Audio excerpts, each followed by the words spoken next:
A very good morning to all of you. My name is Himanshu Singh, and I welcome all of you on my channel Dreamers IAS PCS. And now here I am with a very sensational topic named as United Nations and its organizations. जी हाँ, आज हम बहुत ही ज़रूरी मुद्दे पे बात करेंगे, topic पे बात करेंगे कि यूएन की ऑर्गेनाइजेशंस के बारे में बात करेंगे और उससे रिलेटेड और भी जो ऑर्गेनाइजेशन है, यानी कि मेन जो 6 ऑर्गेनाइजेशन है, उसके अलावा और भी कुछ ऑर्गेनाइजेशन उनके बारे में।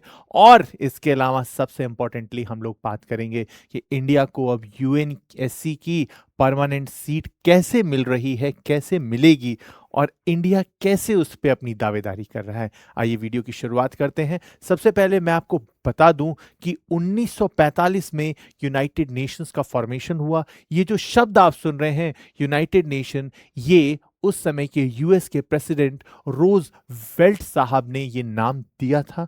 जी हाँ, और उस टाइम पे एक कॉन्फ्रेंस हुई थी जिसका नाम था United Nation conference on international organization, जो कि यूएसए के सैन फ्रांसिस्को में हुई थी। और इसमें टोटल 50 कंट्रीज वर्ल्ड की आई थी और इंडिया के भी रिप्रेजेंटेटिव वहां पे मौजूद थे, यानी कि India is a founding member of UN. जी हाँ, इसके आगे की क्या हिस्ट्री है और इससे पहले की क्या हिस्ट्री रही जिससे कि इसका फॉर्मेशन हुआ, आइए देखते हैं। तो अगर हम बात करें 1919 की, या अगर उससे पहले जाएं 1914 में, तो 1914 से 1919 में फर्स्ट वर्ल्ड वॉर हुई। जी हाँ, प्रथम विश्व युद्ध हुआ था जिसमें कि जर्मनी को बहुत बुरी तरीके से हराया गया था और उसके फलस्वरूप एक ट्रीटी हुई थी जो कि जिसका नाम हम लोग जानते हैं ट्रीटी ऑफ वर्साइल्स। जी हाँ, ट्रीटी ऑफ वर्साइल्स हुई थी और ये वही ट्रीटी ऑफ वर्साइल्स है 1919 में हुई थी, जिसमें कि इंटरनेशनल लेबर ऑर्गेनाइजेशन आईएलओ का फॉर्मेशन हुआ। जी हाँ, आज से 3 साल पहले यूपीएससी ने भी क्वेश्चन पूछ लिया था इस पे। ठीक है, इसके आगे की अगर हम बात करें तो ये जो ट्रीटी हुई है ट्रीटी ऑफ वर्साइल, इसी में फैसला लिया गया कि एक ऐसी ऑर्गेनाइजेशन का फॉर्मेशन होना चाहिए जिससे विश्व में शांति रह सके, लोग आपस में भिड़े नहीं और विश्व के विकास के डेवलपमेंट की बात हो, इंफ्रास्ट्रक्चर की बात हो, टेक्नोलॉजी की बात हो, एजुकेशन की बात हो, डेवलपमेंट की बात हो, और इसलिए लीग ऑफ नेशन का फॉर्मेशन किया गया। ठीक है साहब, लीग ऑफ नेशन का फॉर्मेशन तो हो गया, लेकिन कुछ टाइम के बाद लीग ऑफ नेशन वो अपने अस्तित्व से हट गया और वो एक तरह से डाइल्यूट हो गया और उसी के फलस्वरूप 1939 से सेकेंड वर्ल्ड वॉर स्टार्ट हो गया, जो कि 1945 तक रहा। जी हां, जब ये सेकेंड वर्ल्ड वॉर स्टार्ट हुआ तो उसी टाइम पे 1941 में बीच में ही कुछ ऐसी कंट्रीज थी, उन्हें रियलाइज हुआ कि यार ये जो आपस में हम लोग भिड़ रहे हैं, एक कंट्री दूसरी कंट्री से भिड़ रही है, लड़ाई झगड़ा जो चल रहा है, इससे किसी का फायदा नहीं होगा। इसलिए उन सभी लोगों ने एक चार्टर पे साइन किया जिसका नाम था अटलांटिक चार्टर, और कहा कि जब वर्ल्ड वॉर ये खत्म होगी तो हम लोग शांति के लिए बात करेंगे, एक ऑर्गेनाइजेशन का फॉर्मेशन होगा। और उसी का रिजल्ट ये था कि 1945 में जब वर्ल्ड वॉर खत्म हुई तो फिर से रोजवेल्ट साहब जो कि प्रेसिडेंट थे यूएस के, उन्होंने रिकमेंड किया कि हां, एक ऑर्गेनाइजेशन बनेगी जिसका नाम होगा यूनाइटेड नेशंस। मैं फिर रिपीट करूं, ये रोजवेल्ट साहब वही रोजवेल्ट साहब हैं, मैं यूपीएससी का क्वेश्चन आपसे बता रहा हूं। ये वही रोजवेल्ट साहब हैं जिन्होंने 1942 में इंडिया में क्रिप्स मिशन भेजने के लिए ब्रिटिश प्राइम मिनिस्टर एटली पर प्रेशर डाला था। ध्यान रखिएगा मेरी बात को। जी हां, लेकिन रोजवेल्ट साहब की कहानी यहीं खत्म नहीं होती। इन्होंने एक शर्त रखी, इन्होंने शर्त यह रखी कि अगर यूएसए इसका मेंबर बनता है, यूएन का मेंबर बनता है, तो एक शर्त है हमारी कि हमें वीटो पावर मिलनी चाहिए, यानी कि हम अपनी इच्छा से कोई भी चीज कर सकें, हमें हर चीज की आजादी मिलनी चाहिए। यानी कि अगर दूसरे शब्दों में बात करें तो पूरे के पूरे वर्ल्ड को कंट्रोल करने की शक्ति, पूरे के पूरे वर्ल्ड पर अपना अधिकार करने की शक्ति हमारे पास होनी चाहिए। और इस चीज को एक्सेप्ट भी कर लिया गया था, बिकॉज यूएस एक ऐसा देश था जिसे पहले वर्ल्ड वॉर और दूसरे वर्ल्ड वॉर के बाद सिर्फ फायदा ही फायदा हुआ था, बिकॉज उसने अपने हथियारों को बेचने का काम किया था। उसने दोनों साइड के कंट्रीज को अपने हथियार बेचे, फिर चाहे वो एक्सिस कंट्रीज हो या फिर ये वाली कंट्रीज हो, दोनों ही ग्रुप को इन्होंने खूब अपने हथियार बेचे, फर्स्ट वर्ल्ड वॉर में भी, सेकेंड वर्ल्ड वॉर में भी, और जिसकी वजह से इसके पास बहुत पैसे हो गए, इसने बहुत डेवलपमेंट कर लिया और इसकी टेक्नोलॉजी भी इतनी ज्यादा बढ़ गई थी कि ये कंट्री हारने वाला था सेकेंड वर्ल्ड वॉर में। जापान जैसा छोटा कंट्री जो था उसने इसको ऐसा बुरी मार मारी थी, लेकिन यूएस तो यूएस है, वो बदमाश है, उसने न्यूक्लियर बॉम्ब का यूज किया जो कि युद्ध के उसूलों के खिलाफ है, और उसका आउटपुट आप सभी लोग जानते हैं कि जापान में बॉम्ब गिरा और उसका इंपैक्ट आज भी देखा जाता है। हिरोशिमा और नागासाकी में 2 एरियाज में बॉम्ब गिरे थे। ठीक है साहब, इसके आगे की बात करते हैं कि ठीक है भाई, यहां पे हमने बात करी कि यूएन का फॉर्मेशन हो गया और भारत जो था उसका फाउंडिंग मेंबर भी था। ठीक है, उसके बाद अगर हम 1946 में आते हैं तो 1946 में यूएन के फॉर्मेशन के बाद इंग्लैंड के लंदन में पहली मीटिंग यूएन की हुई थी। ठीक है साहब, 1947 में भारत आजाद हो गया था, और हम अगर उसके बाद की बात करें तो 1947 में इंटरनेशनल कोर्ट ऑफ जस्टिस भी बना था, जो कि यूएन की ही ऑर्गेनाइजेशन है, एक यूएन की मेन ऑर्गेनाइजेशन है। उसके बाद अगर हम 1948 की बात करते हैं तो फंडामेंटल राइट्स पे भी यूएन ने काम किया, और यूनाइटेड नेशंस ह्यूमन राइट्स, शायद मैंने गलती से फंडामेंटल राइट्स बोल दिया है, उसे आप लोग ह्यूमन राइट्स में कन्वर्ट कर लीजिएगा। जी हां, यहां से universal declaration of human rights की बात कही गई थी, जिसे कि फंडामेंटल ह्यूमन राइट्स में भी शामिल करने की बात यहां पे कही गई थी। ठीक है साहब, इसके आगे की अगर हम लोग बात करते हैं तो यूएन की मेनली 6 ऑर्गेनाइजेशंस हैं जो आपके सामने हैं। United nation general assembly, United nation security council, economic and social council, trusteeship council, international court of justice और द सेक्रेटरीट।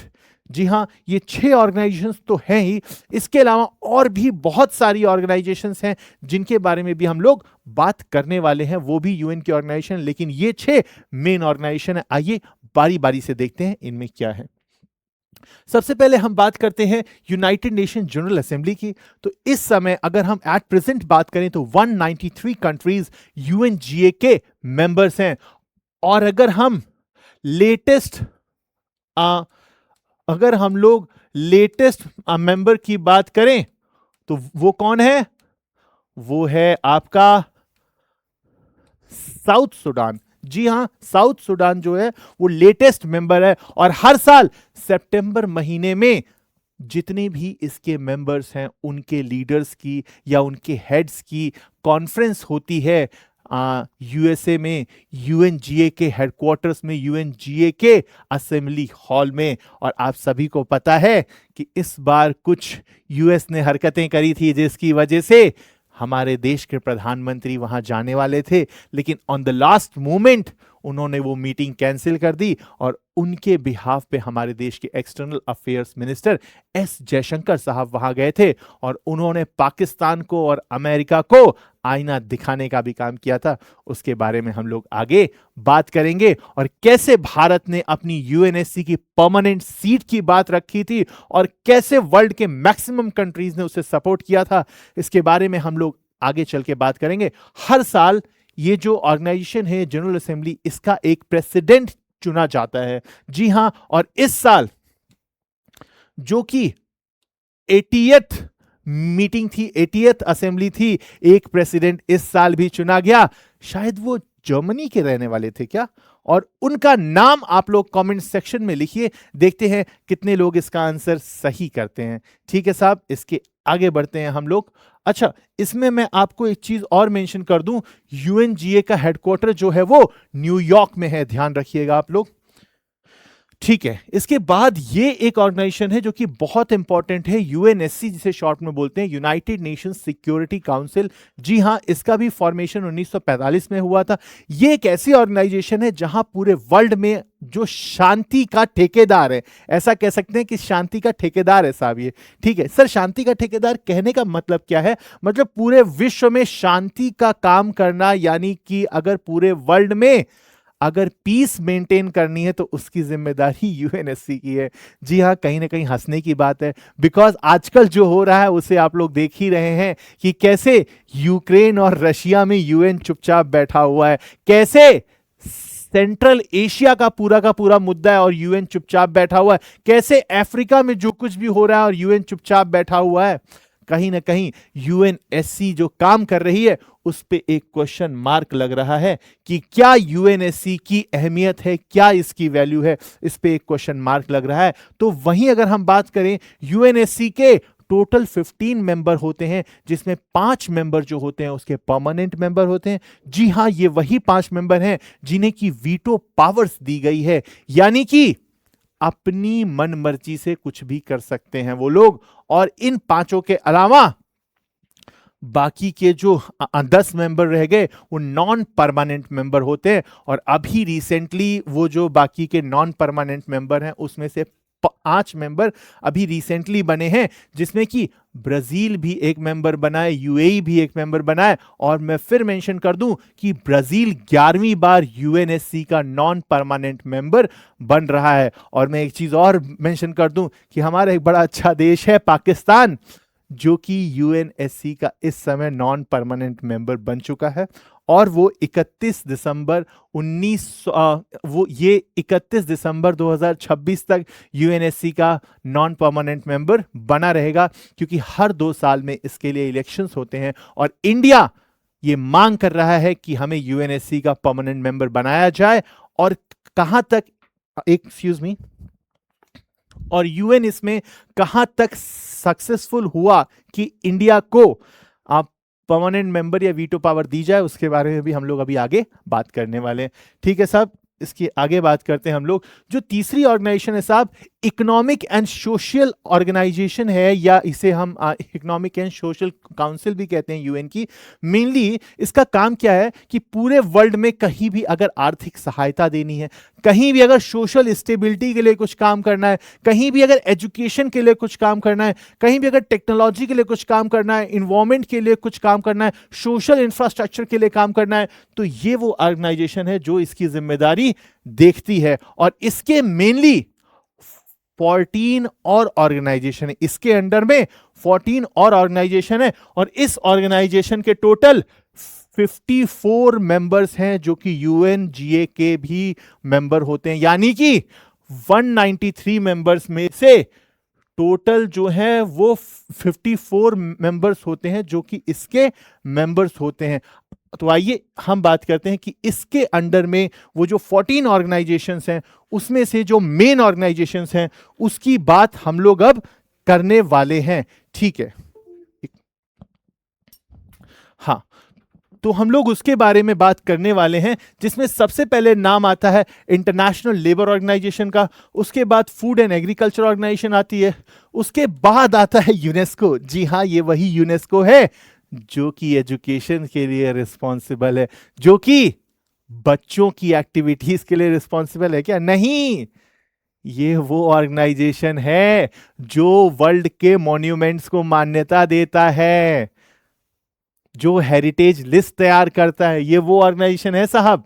इसके बाद इसी में वर्ल्ड हेल्थ ऑर्गेनाइजेशन आता है, वर्ल्ड बैंक और आईएमएफ भी आता है। जी हाँ, ये वर्ल्ड बैंक और आईएमएफ वही ऑर्गेनाइजेशन है जो कि 1944 में ब्रिटेन वुड कॉन्फ्रेंस में बने थे, और इसलिए इन्हें ब्रिटेन वुड ट्विंस भी कहते हैं। और कहीं ना कहीं लीग ऑफ नेशन के फेलियर का यही एक बहुत बड़ा रीजन था कि उसमें कोई भी इकोनॉमिक ऑर्गेनाइजेशन नहीं बनी, जबकि यूएन के फॉर्मेशन में ये दोनों जो उनकी इकोनॉमिक ऑर्गेनाइजेशन है ये फॉर्म हुई, जिसकी वजह से इसने पूरे विश्व को एकजुट करके रखा।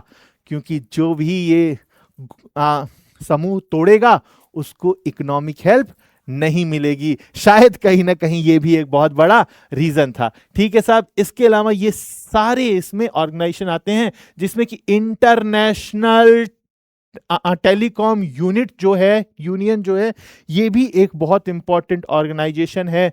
इसमें वीपो भी एक ऑर्गेनाइजेशन है, इसमें डब्ल्यूटीओ भी एक ऑर्गेनाइजेशन है। ये स्पेशलाइज्ड एजेंसी है United nation economic and social council की, जिसके टोटल 54 मेंबर्स हैं। जी हाँ, इसके आगे हम बात करते हैं फोर्थ नंबर की सबसे इंपॉर्टेंट जो यूएन की बॉडी है उसका नाम है ट्रस्टीशिप काउंसिल। जी हाँ, ये वही ट्रस्टीशिप काउंसिल है जो कि 1945 में फॉर्म हुआ था। इसकी अगर हम हिस्ट्री की दोस्तों बात करें तो जब लीग ऑफ नेशन का फॉर्मेशन हिस्ट्री में पहले हो चुका था तो उस टाइम पे कुछ ऐसे एरियाज थे जहां के लोग जो है आपस में कॉन्फ्लिक्ट कर रहे थे, या कह सकते हैं कि बहुत सारी कंट्रीज उस पर्टिकुलर एरिया पे अपना दावेदारी कर रही थी। तो लीग ऑफ नेशन ने कहा ऐसा है भाई, आपस में भिड़ने की जरूरत नहीं है, यहां के लोग ही डिसाइड करेंगे कि वो किसके साथ जाते हैं, किसकी गवर्नमेंट बनाना चाहते हैं। हो सकता है कि ये लोग अपनी खुद की भी गवर्नमेंट बना लें, तो उनकी देख रेख करने का, उनका सुपरविजन करने का काम वो लीग ऑफ नेशन जो है वो उस समय करती थी। और बाद में जब लीग ऑफ नेशन हट गई और यूएन जब फॉर्म हुआ तो ये जिम्मेदारी ट्रस्टीशिप काउंसिल को दी गई।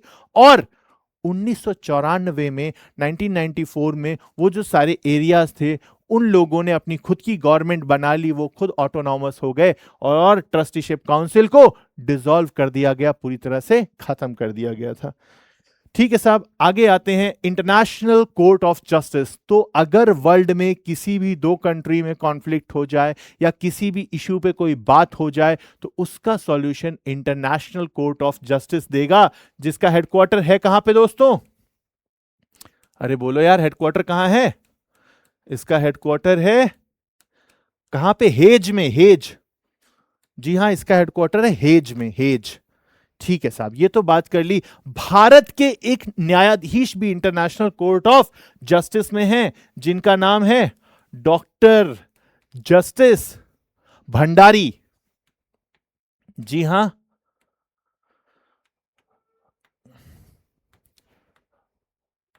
जी हां, भारत के जस्टिस भंडारी भी एक न्यायाधीश हैं इंटरनेशनल कोर्ट ऑफ जस्टिस में।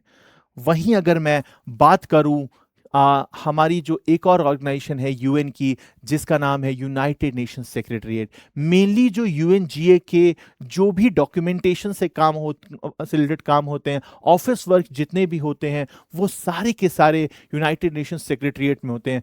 इसमें 8-9 हजार से भी ज्यादा एम्प्लॉयज होते हैं सेक्रेटरीट में, जैसे कि हमारे यहाँ स्टेट्स में होते हैं।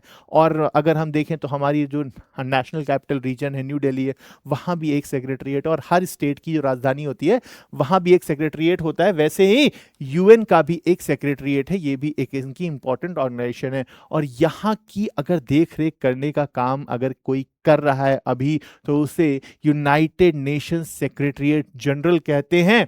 और आप लोगों ने शायद इस आदमी का नाम सुना होगा, इनका नाम है एंटोनियो गुटेरेस, जो इससे पहले यूएनजीए के प्रेसिडेंट भी रह चुके हैं।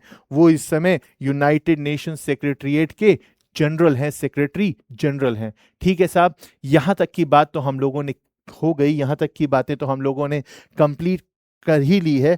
इसके आगे हम लोग अब एक बहुत इंपॉर्टेंट बात करते हैं कि भारत की यूएन में परमानेंट सीट की बात कहां तक पहुंची। तो इसकी शुरुआत अगर हम करें तो हम बात करेंगे G77 एक कंट्रीज का ग्रुप रहा जो कि 1970s में फॉर्म हुआ। ये वो कंट्रीज का ग्रुप था जिसमें 77 कंट्रीज हुआ करती थी, और आज बढ़ के 130 से ज्यादा कंट्री उसके मेंबर हो गए हैं।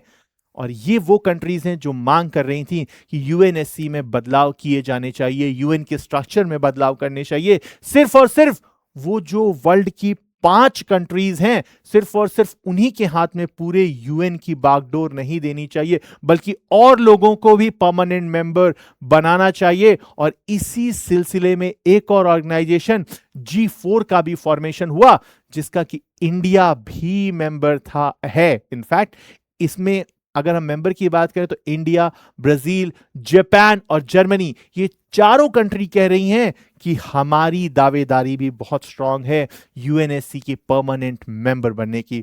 वहीं ब्राजील जो कि 11 बार यूएनएससी का नॉन परमानेंट मेंबर बन चुका है, भारत जो कि 8 बार यूएनएससी का नॉन परमानेंट मेंबर बन चुका है। और भारत ये वो ऐसा देश है जो विश्व का सबसे बड़ा लोकतंत्र है। भारत ये वो ऐसा देश है, गांधी का देश है, जिसे कि यूएन ने 2007 में international violence day, Gandhi ji के बर्थडे को घोषित किया। 2014 में इंटरनेशनल योगा डे, जो कि भारत ने दिया।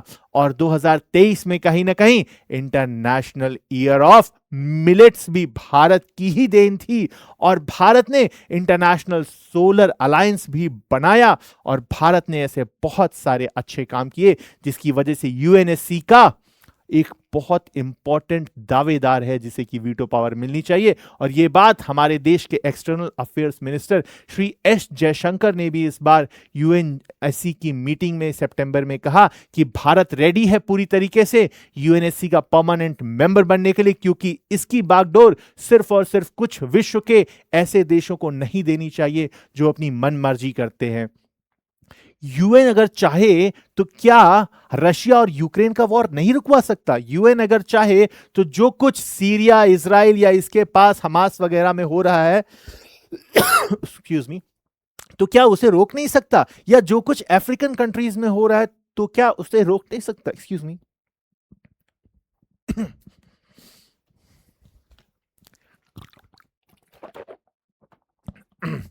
हाँ, तो हम बात कर रहे थे कि यूएन की, तो यूएन में इंप्रूवमेंट होना चाहिए और भारत इसमें एक बहुत बड़ा रोल प्ले कर रहा है। वहीं अगर हम बात करें वर्ल्ड में कहीं भी कुछ भी शांति से रिलेटेड कुछ भी चीजें होती हैं तो इंडिया अपनी पीस फोर्सेस को भेजती है। और इंडिया वर्ल्ड में तीसरे नंबर पे सबसे ज्यादा बार अपनी पीस फोर्सेस भेज चुका है। और अगर हम शहीदों की बात करें तो भारत के लोग, भारतीय सेना के लोग सबसे ज्यादा पीस फोर्सेस में शहीद हुए हैं। और भारत हर साल कहीं भी अगर आपदा आ जाती है, कहीं भी डिजास्टर आ जाता है, फिर चाहे वो टर्की ही क्यों ना हो, भारत सबसे पहले वहां पहुंचता है सहायता करने के लिए, ह्यूमैनिटेरियन असिस्टेंस के लिए। कोरोना वायरस के टाइम पे भारत ने पूरे वर्ल्ड को पैरासिटामॉल सप्लाई करी थी, आप सभी लोग जानते हैं। और इंडिया में ह्यूमैनिटी की अगर आप बात करें तो शायद बात करना बेकार है, बिकॉज जितनी ह्यूमैनिटी हम इंडियंस में है शायद ही वर्ल्ड के किसी कंट्री में हो, क्योंकि बाकी सारे लोग तो सिर्फ शो ऑफ करते हैं और इंडिया के तो खून में ह्यूमैनिटी है। साहब क्या बात कर रहे हो आप? और यूएस जो कि अपने हथियारों को बेचने के लिए वर्ल्ड में हर जगह कहीं भी कुछ भी हो रहा है, वॉर हो रहा है, बैटल हो रहा है, सब चीजें यूएस कर रहा है। और भारत अगर उसे रोक रहा है तो उस पे 50% का टैरिफ लगा दिया जा रहा है। अरे यार, भारत थोड़ी चाहता है कि युद्ध हो, लेकिन अब अगर वर्ल्ड की ऑर्गेनाइजेशन ही रोकने में उसको असमर्थ है तो उसका ठीकरा भारत के ऊपर फोड़ना ये सही नहीं है। और इन सबसे सबसे ज्यादा फायदा यूएस को हो रहा है। और अगर देखें तो यूएस खुद भी तो रशिया के साथ डील कर रहे हैं, ट्रेड्स कर रहा है। और अगर यूएस आप में इतनी दम है तो आप रोक दो। आप खुद नहीं चाहते हो कि विश्व में शांति हो, क्योंकि अगर विश्व में शांति हो जाएगी तो आपकी दुकान बंद हो जाएगी। और इसीलिए एस जयशंकर ने पाकिस्तान को भी आड़े हाथों लिया इस बार यूएनजीए और यूएनएससी की मीटिंग में, और स्ट्रिक्टली कहा कि भारत इस बदलाव के लिए तैयार है और भारत को जल्द ही यूएनएससी की परमानेंट सीट मिलनी चाहिए। ये वर्ल्ड में पीस के लिए, ब्रदरहुड के लिए और वर्ल्ड के डेवलपमेंट के लिए बहुत ज्यादा इंपॉर्टेंट है, because India is one of the biggest democracy of the world. मैं उम्मीद करता हूं आपको ये सारी वीडियो में मेरी बातें समझ में आई होंगी। ऐसे ही और वीडियो देखने के लिए प्लीज हमारे चैनल को शेयर करें, लाइक करें और सब्सक्राइब करें। और प्लीज कमेंट सेक्शन में लिखें कि आपको और किस चीज पे वीडियो चाहिए। Thank you so much. Dreamers IAS PCS परिवार की ओर से आप सभी का तहे दिल से शुक्रगुजार हूं मैं। धन्यवाद।